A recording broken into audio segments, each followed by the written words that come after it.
Hindi naman po yung sinasabi nilang ninakaw ni VP Sara. May narinig pa akong isang balita na dudulog na daw ang Congress sa ombudsman. Tama lang. Tama lang na dumulog kayo sa ombudsman. Ito mayroon akong balita tungkol doon sa pagdulog nila sa ombudsman. Wait lang. Unconstitutional daw yung issue. Hindi naman sila yung magi-interpret ng batas. It's the Supreme Court. So if you are not a Supreme Court justice and if this will not be filed in the Supreme Court, lahat kayo unconstitutional.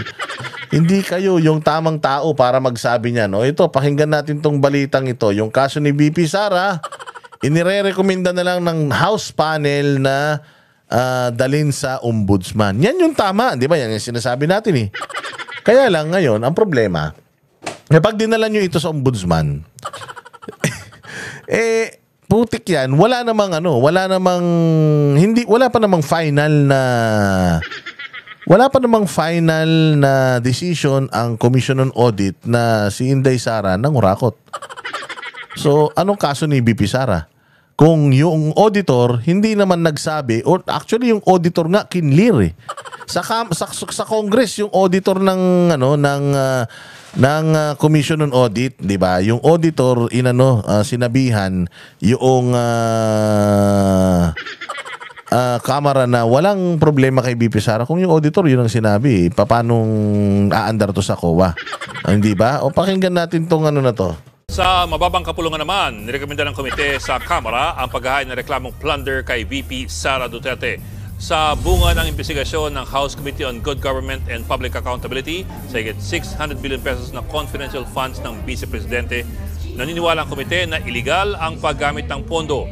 Dapat din daw sampahan ng technical malversation ng Vice. Gayon din ang perjury dahil naman sa pagpasa ng ilang dokumentong ginamit. Pati raw bribery sa pagbibigay ng white envelopes na may lamang pera. Yun naman pala. Ang dami-dami nyo naman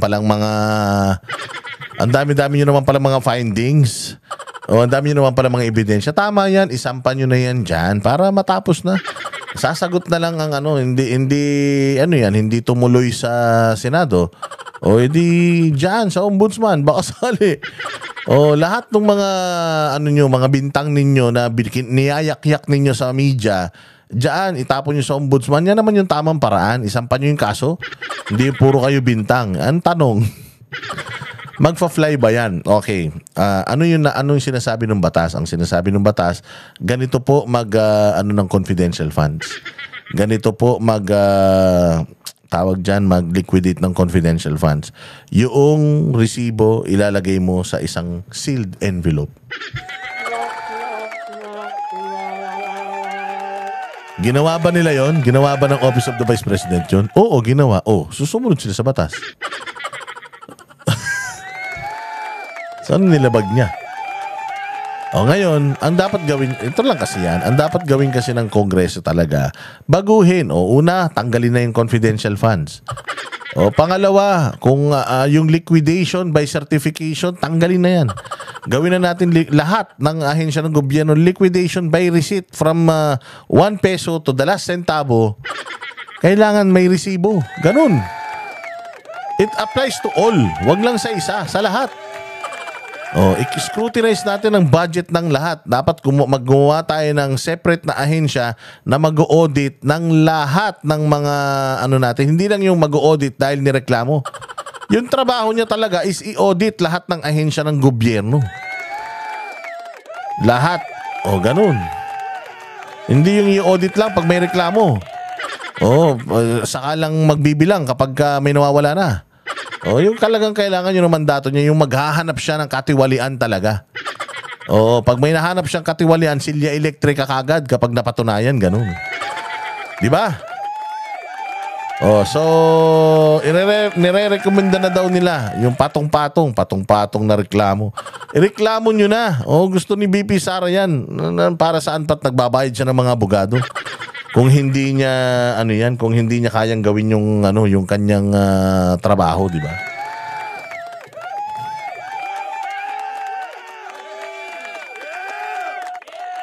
Kaya sabi ko nga sa inyo napakahusay talaga nung napakahusay nung pagplant ni Cayetano nung issue na sumusunod ba talaga sa proseso ang Kongreso? Bakit? May final din na impeachment case si Cardema. Ba't hindi nila inasikaso? Hindi ba? So, may mga pagkakamali kayo dyan sa Kongreso na hindi natin dapat ipagwalang bahala. Dapat ayusin niyo yung gawain niyo dyan, ayusin niyo yung sistema niyo, ayusin niyo yung proseso ninyo. Hindi, saka para maayos yung mga trabaho natin pare-pareho, hindi yung lalabag kayo sa batas. Tapos, sasabihin nyo, wala ito sa batas. Wala iyan sa batas. Hindi ba? Wala ito sa batas. Sabi nga ni Attorney Jokno, wala sa batas yung pagdidismiss. Wala sa batas yung remanding. Wala sa batas. Bakit? Nasa batas na isang impeachment lang, 1 taon. 3 impeachment. 4 na impeachment. Ba't hindi nyo sinunod? Kung gusto nyo magpatupad ng batas, sumunod kayo sa batas. Hindi ba? Para lahat tayo, pare-parehas ng posisyon. Hindi yung kapag kapabor lang sa inyo, pwede kayong mag-break ng law, pero kapag kayo na, iiyak-iyak kayo na hindi sumusunod sa batas. Unang-unang hindi sumunod sa batas, kayo. Hindi ba? Kaya bahala na kayo mga bossing. It's kumbaga a small victory for us. Sabi ko nga, balik na tayo sa totoong issue ng bayan. Pagnanakaw sa PhilHealth, kakulangan sa pagkain, pagbagsak ng bilang ng may trabaho, pagtaas ng bilang ng krimen, naging PNP chief pa yung pulis na kriminal. Hindi pa naman kriminal. Galaw kriminal lang at saka maraming kaso. Tapos mga issue, yung presidente natin hindi na alam gagawin sa Pilipinas. Pataas ang presyo ng bilihin, pagnanakaw sa Bicam, yung Bicam natin, yung JA 2025, Diyos ko po. Ubos na pera ng gobyerno, hindi pa natin napatutunayan kung nagnakaw ba talaga tong mga hinayupak na ito. Pag-uusapan na naman nila yung budget para sa 2026. Hindi ba? So, ang dami nating mga issues na dapat na tinututukan. Ang daming mga batas na dapat na gawin para umalwan ang buhay ng mga Pilipino. Doon na lang tayo mag-focus siguro, no? Kung sa tingin ninyo, si Inday Sara, ayaw na ng mga Pilipino sa kanya, hindi nyo na siya kayang sirain. Hindi nyo siya dapat sirain. Kung sa tingin ninyo, si BP Sara magnanakaw talaga at alam ng mga Pilipino na magnanakaw siya, hindi mananalo sa 2028 yan. Patakbuhin nyo sa 2028. Pag natalo, ibig sabihin, naniniwala yung mga Pilipino, nakawatan talaga siya. Kung nanalo siya, anong ibig sabihin nun? Ibig sabihin nun, mga gunggong kayo. Mga tarantado kayo. Panay lang ang bintang nyo, hindi nyo naman kayang i-convert yan into votes. Hindi ba? Kaya tayo mga Pilipino abangan na natin. Sabi ko nga sa inyo itong 2025 magiging importante ito at sa 2026 mararamdaman ninyo yung pagbabago sa politika. Marami na dyan mga traidor. Dating traidor na magbabalik loob. Pero kilala na natin sila. Hindi na tayo dapat magpabudol at magpaloko. Tama? Yan. Maraming salamat sa inyong pakikinig. Hindi po ako abogado, kaya lahat ng mga sinabi ko rito sigurado walang kwenta. At hindi nyo dapat pakinggan. Pero ito ang aking pagkakaintindi lang sa mga bagay-bagay. So, bahala kayo, maniniwala kayo, hindi. Kung may mas magandang paliwanag dyan sa paligid, pwede nyo na rin naman pakinggan yan. Pero for now, tayong mga nagmamahal sa bayang Pilipinas at mga Duterte supporter ay i-congratulate natin ng konti ang ating mga sarili. Kasi at least kahit papaano, na-expose na naman ang Kongreso dito, napalpak talaga sila na ahensya ng gobyerno. Maraming salamat po. Magkita-kita tayo muli. Kami ang boses ng masa, hindi natatakot. Katotohanan lang, di kami nalulunod. Walang bahid ng sismis, lahat ay totoo. Kahit sino ka pa, pag mali ka babanatan ka.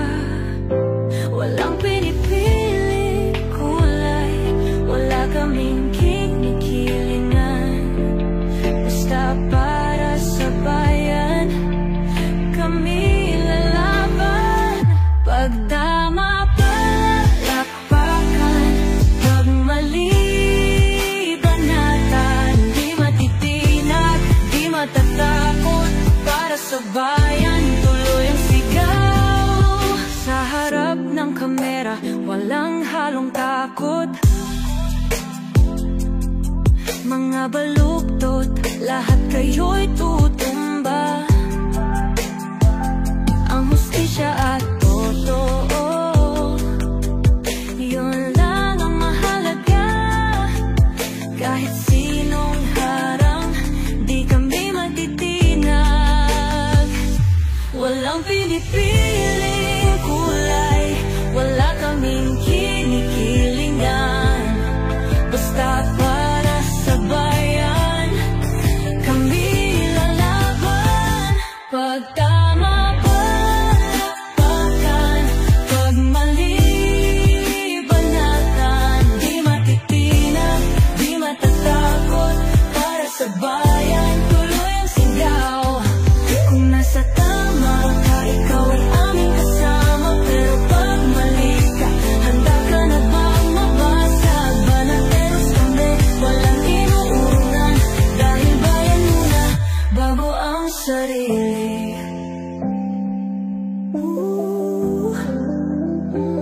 Bago ang sarili.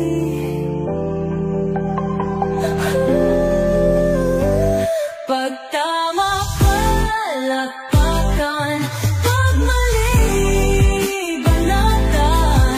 Banateros ang sigaw, katotohanan ang laban.